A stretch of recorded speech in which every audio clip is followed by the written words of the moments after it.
Right now? Yeah, yeah. I live in Merthyr, so but we do things all over Wales. Ah, so I'm recording right now. First question I'm going to ask you is how did you get into this kind of thing? I'm yeah, like a gamer. So like I used to play. I got into gaming quite young, and then I used to play in a team back in like the early 2000s in Counter-Strike, sort of like casually. But a couple of guys, one of the guys was up in Shetlands in Scotland, in the team. But yeah, played in that for a couple of years, and then doing this on the side, esports on the side, and community gaming stuff. And then yeah, just ended up starting it in 2018. Just getting a group, getting more connections, trying to replicate rugby, football.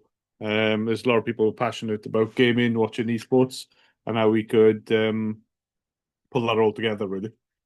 And is it hard to wrangle gamers into communities, or are they quite forthcoming?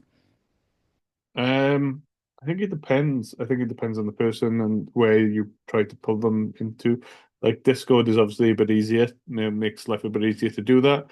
Um, but yeah, from outside communities, um, it's not been difficult, but I think it's a case of in some cases it's difficult to get that engagement online and bringing people in.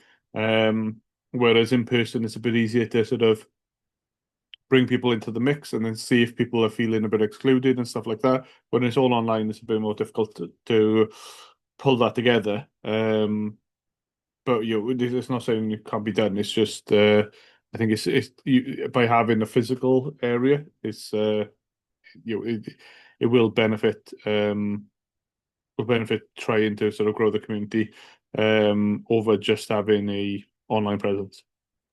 And I suppose a big thing that people have talked to regarding this research is transitioning from being amateur or it's on the side or it's another job into a professional esports athlete or esports competitor. Yeah. Um, have you seen that evolution in Yeah, your yeah, time? number of people. We got two pathways in Esports Wales, path to pro and path to industry.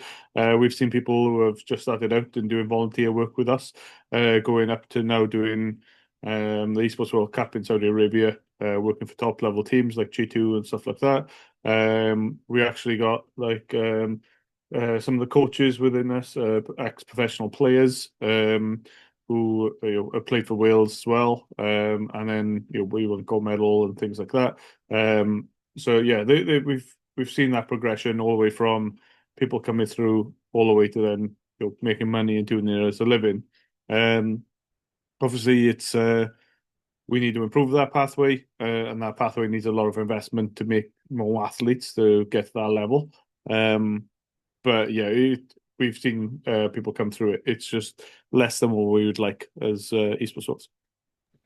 And along with that has been media coverage, social media coverage, and then opportunities in that. From your Mm. perspective, what's that been like, or what does it look like?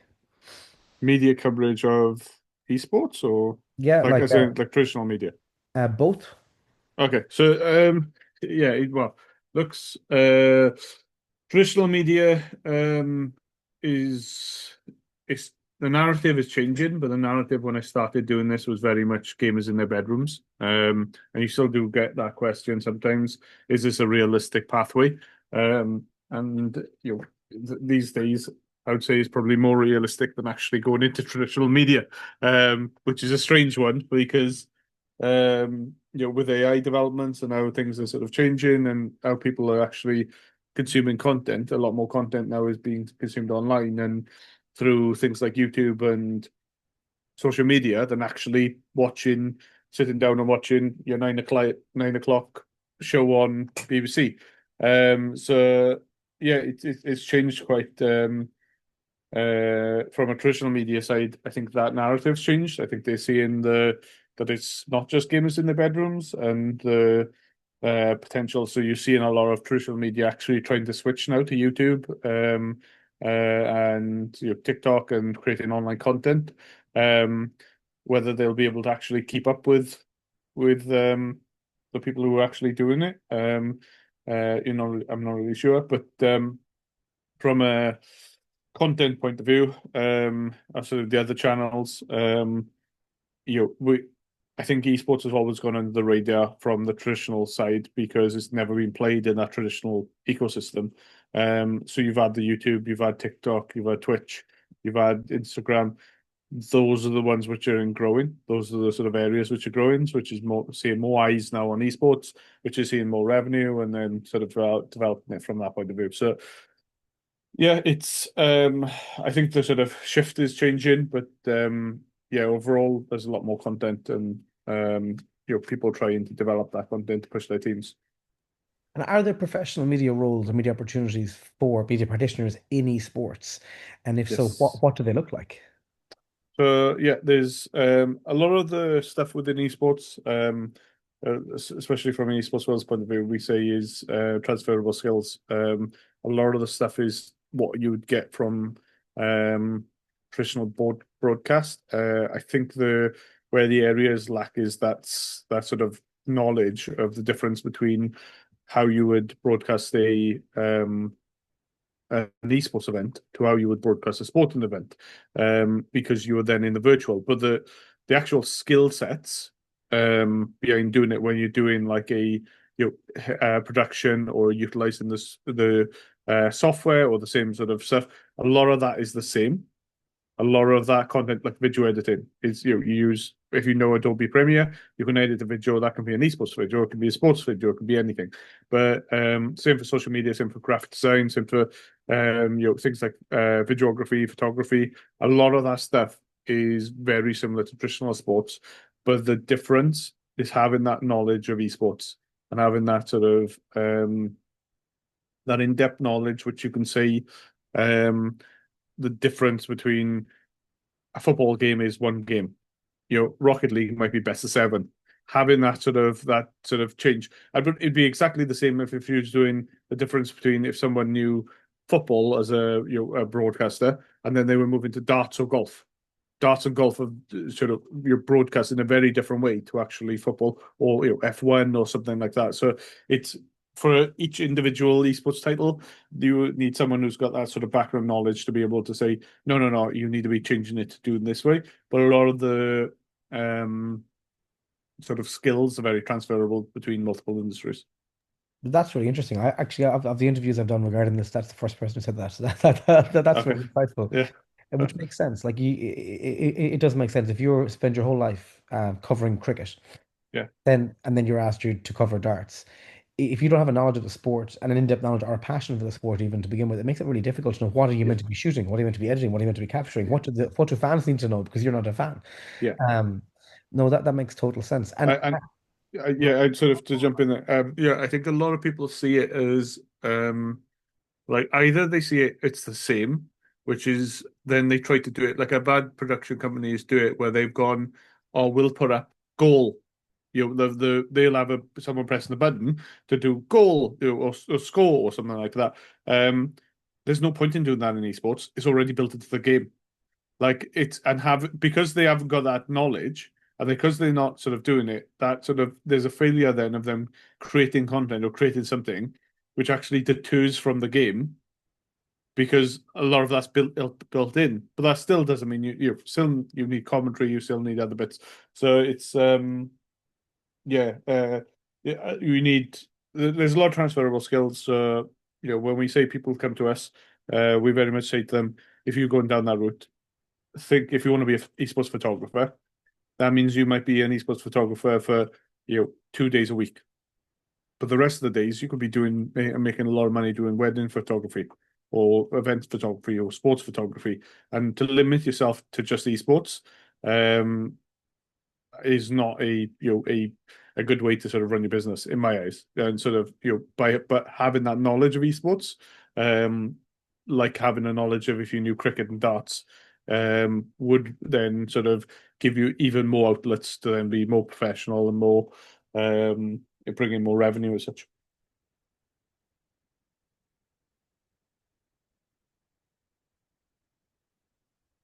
On there that you stated obviously you were given the advice by the tech team to use SkyGo and that they said they weren't able to do anything. I've also noted on there that I don't have any notes on my end, so they would be able to check the other systems there. So I put all the relevant information in that note in regards to what I'm going to do for you. And I've also put the case reference number for the credit and reference team.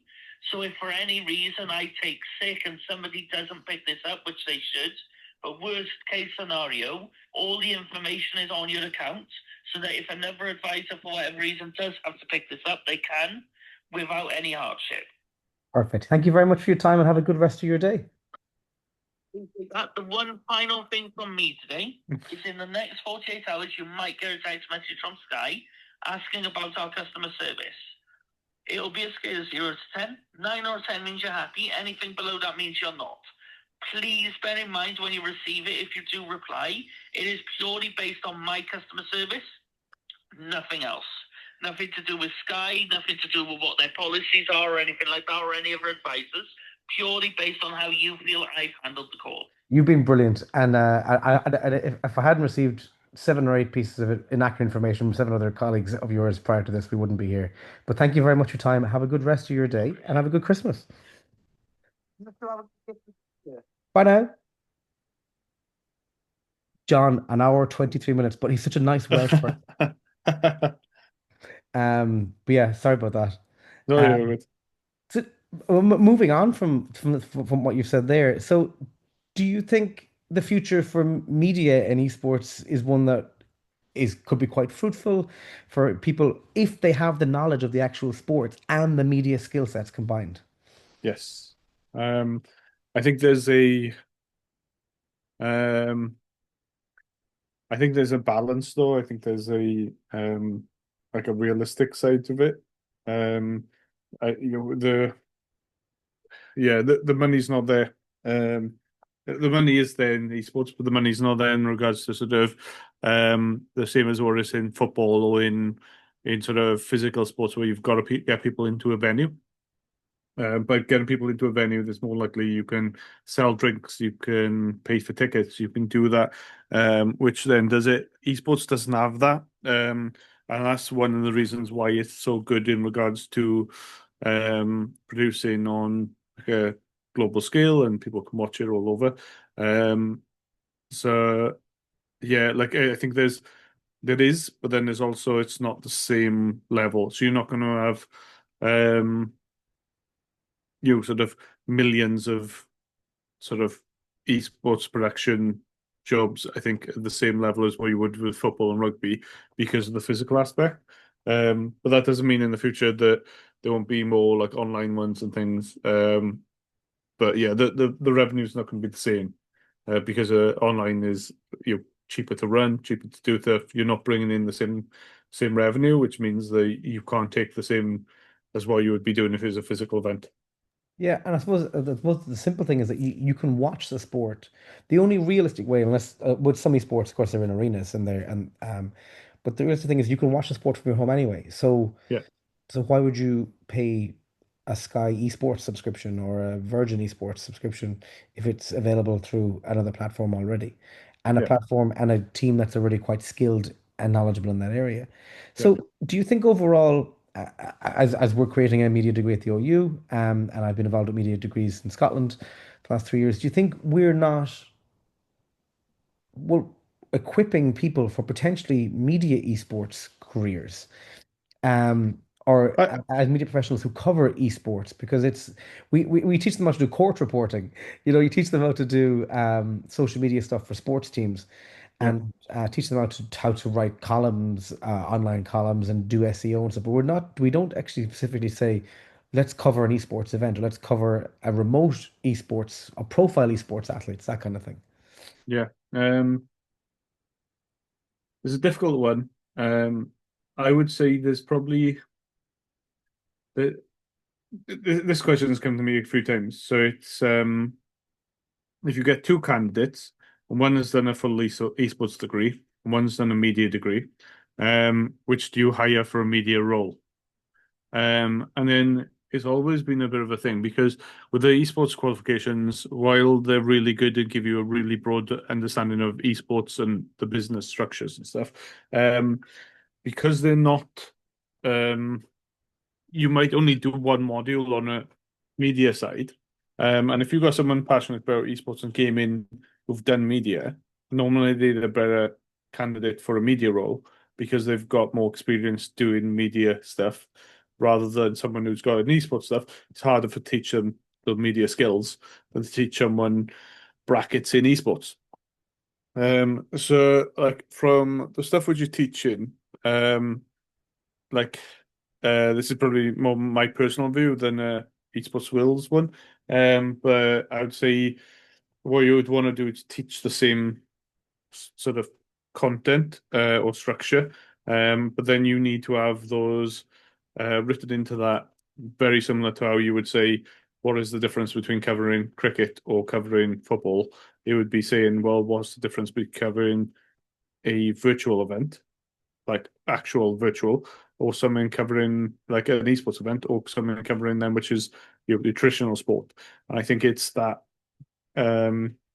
how media content has changed over the last few years in regards to how people consume content, how people view it, and then in doing so, then it's that sort of channels in. So yeah, I don't know if that sort of answers the question, but I think it's very much the rather than sort of changing or restructuring your full course, I would say probably having bolt on or more some content around you how you would cover an esports event, which is the different aspects to a traditional sporting event. No, I think that's a good point. So, well, we could put a module strand um, Yeah, of just sports, and in it we cover yeah, esports as an option. Because what you're then is doing is you're giving students who have a passion for esports to take that passion, as you said, yeah, and take it into an assessment for a module in a university degree and allow them to play to their strengths, just the way like we have ex-football players who study sports journalism.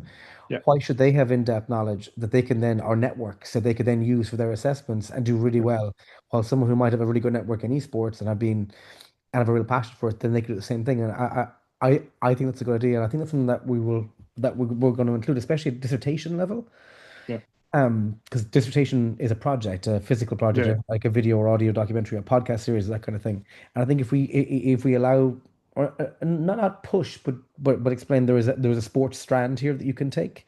yeah, And into that sports strand, you can pick a sport that you've played, that you've coached, or any sport that you have played or coached, or that you've experienced and a knowledge in. Then it opens up that chapter a bit more to allow people to yeah. play to their actual passions. Yeah, yeah, I agree. It's it's changing so quick as well as the other thing. So, it's even since we've been doing this now 7 years, but it's sort of it's rapidly changing. There's new games coming out all the time. You don't know if those are going to be the next big thing. We've got mobile phones now. A lot of esports is moving on to mobile phones. You've got PCs, you've got consoles, you've got VR, you've got AR. You've got AI coming in, so it's yeah, it's a very rapidly changing industry as well. And the structures are sort of um everyone's sort of trying to get that sort of core structure that will fit. Even UK Sport don't know what's happening. So yeah, hopefully that will sort of bed in soon, and then allow more things to be built around it. And just before we wrap up, what advice would you have to someone who is interested in pursuing a media career within esports? So they've gone to the local newspapers, there's no options, local radio stations have been shut down, TV are only offering unpaid internships, but they have been a gamer since they were six and they love that. Yeah. And they have a degree and they think, well, if I can't go the traditional route, why can't I? Is there something for me there? What Yeah, I advice would you have think to someone in that situation? I think that's probably the change in where traditional media has kind of failed in some regards. But my sort of advice and stuff in those scenarios would be just do things and give it a go. When we say that for anyone doing esports, we get a lot of people come to us and go, "We want to work. Can we work for esports sales? What do you want to do? Oh, I don't know. Well, I can't give you a job doing I don't know. Like what are you interested in? What role are you looking at? How does that fit? So I think there's from those structures, there's a lot of things which can sort of tie in together. I think from giving it a go, it could be doing podcasting.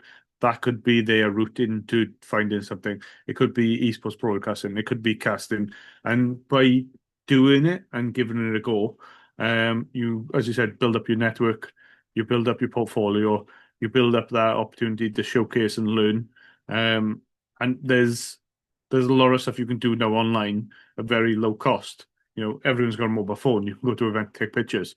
It might not be as good as if you've got a full-on camera and doing it, but you can cover the event and do some social media and do some journalism around it and interview some people.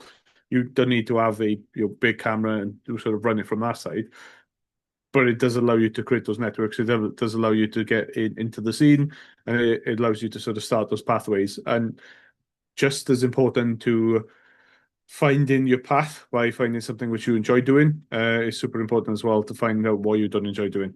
And I think some people, last thing you want to do is go all the way down that route and go, I want to be a esports production, and actually get into a full venue when you're doing esports production, going, I hate this. This is not for me, which is then too late as such. So it's by giving it a go now rather than trying to get a job in it and sort of end down that route. Building that experience is super important. And building those networks. Like esports is so new, it's all based off networks, it's all based off experience. And one last thing, is there anything else you'd like to add? Anything else you'd like to include? Anything else you'd like to say? Um, I think that's probably covered everything. If there are additional questions, feel free to send them over and I can feedback.